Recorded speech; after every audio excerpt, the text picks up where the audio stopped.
Hey there everybody, Wayne D here. Welcome to the website.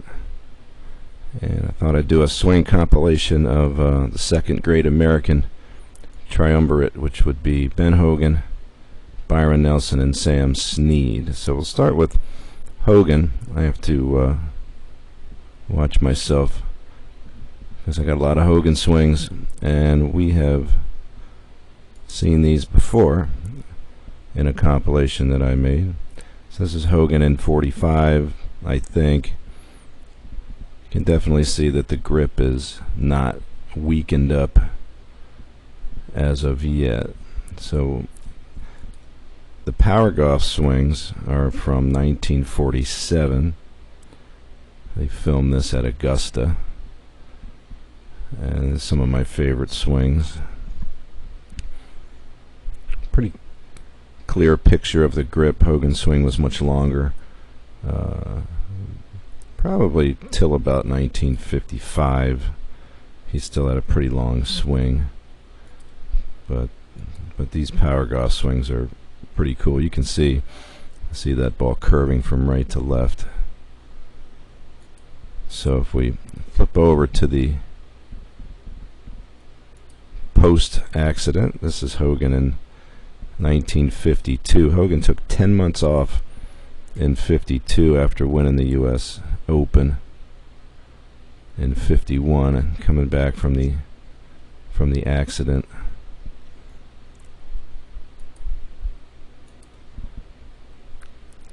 And of course, in 1953, he won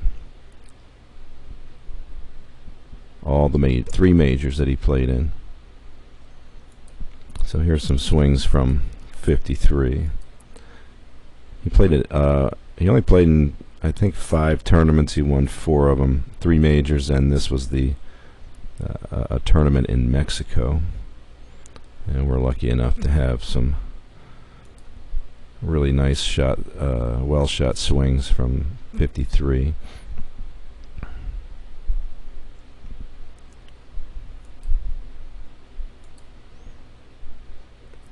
So definitely note the bent right arm well away from the body,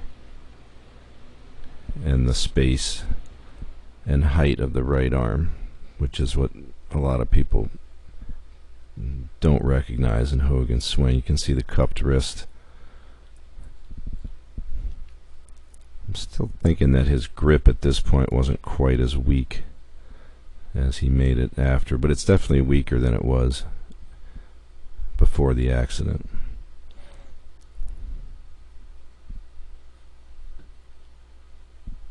Here's a shot at the British Open at Carnoustie in 53. Really like that swing. It's for its fluidity. And one more from Mexico. This is a beautiful looking golf swing.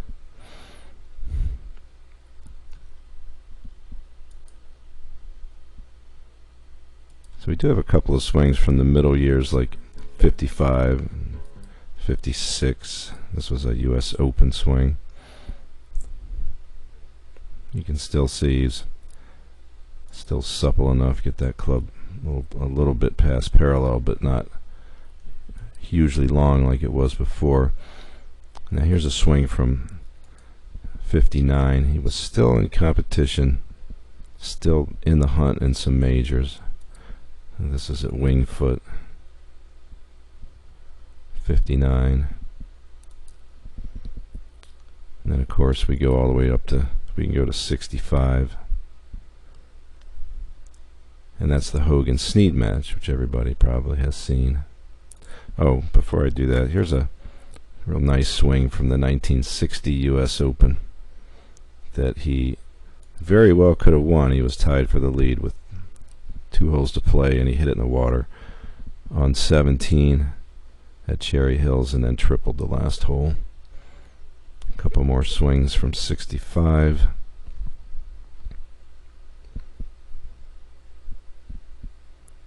You pretty much always see the same sort of things in Hogan's swing. You see the right arm flare. The elbow really goes very little raise after left arm parallel. And you can see the left wrist a bit cupped, right arm coming in front. Alright, now let's go over to Byron Nelson. I don't have nearly as many swings from Nelson, at least in his younger days, but we'll run these a few times. It's always nice to have these swings in your library. That's when they ran in slow-mo. Let's look at the fast version here again. So Nelson's swing, very interesting. I'm going to do a comparison between him and Hogan. I think that's pretty interesting. You can see a lot more right movement, but still wide, right arm getting deep. Now his right arm would go way more up than Hogan's. And in the forward swing, with a lot of lateral movement, that left leg would stay bent, and instead of keeping the right arm against him and releasing around to the left, he would get the feeling of throwing the right arm like that. So Nelson always felt that he went straight down the line with his club after impact. But what I like about the swing especially is the great catch at the top. If you look at the way that club kicks,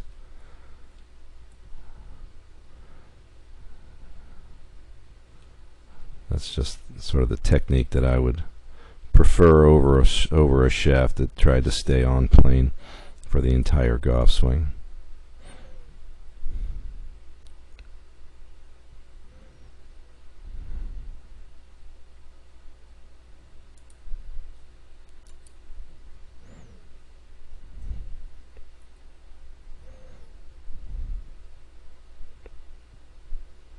So Nelson was accused of having like a caddy dip, they would call it. As he started more flexed and a little more bent over than Hogan, he did not lower very much in the backswing, but when he started forward, you can see him add flex into the ground, and then as he kept the left knee bent, his head would drop a little more, and then he would raise right back up on a straight leg, so that looked like it was kind of up and down. So here's a really cool swing.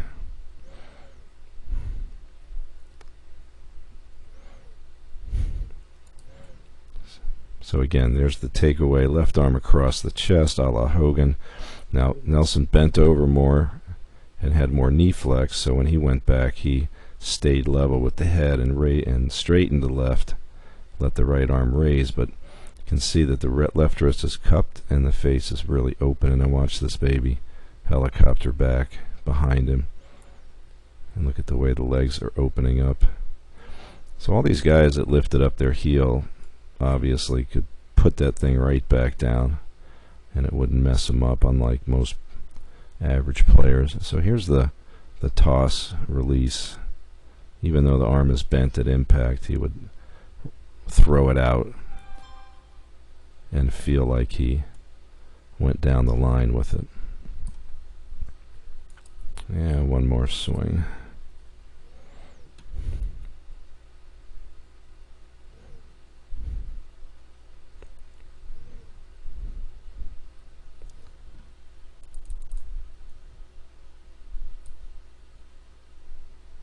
Alright.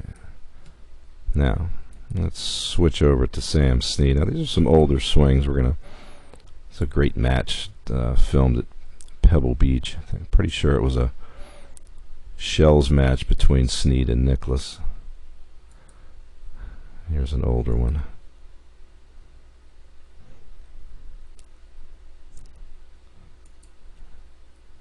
So Snead had a massive hip turn. You can see that he aimed to the right, or didn't aim to the right, he just pulled his right foot back a lot. He did aim a little right, but look where that club is. And now watch it move back into that sidearm throwing motion.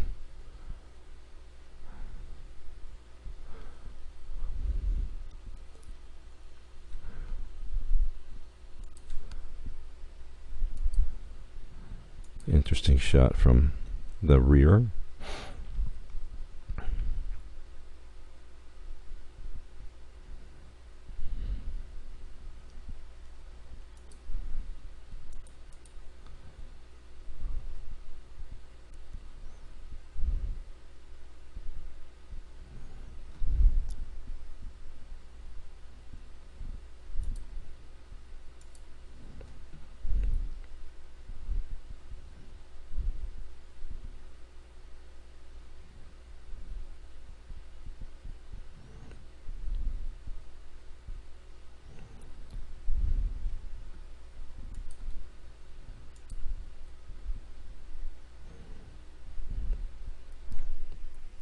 So Snead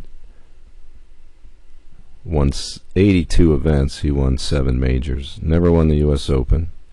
And he won his majors between 1937 and 1954, so he had a really long career. Now, I used this swing in an analysis that I did, that I claimed that he was aiming to the right and pulled this, but as I look at it now, since his shoulders are fairly lined up here, I might sort of take that back and just say he just pulled his foot back, kind of like Hogan did with the driver in his later days. And then here's the end of the Hogan-Snead match. In 65. Here's a shot from the U.S. Open in 1960.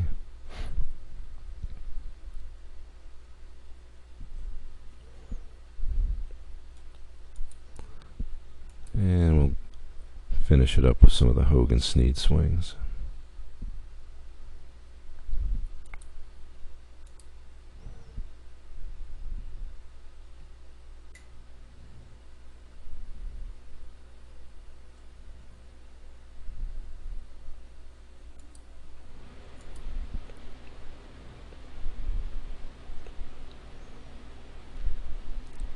Alright, so there you have it. 3 players that pretty much dominated the game between 1937 and 54.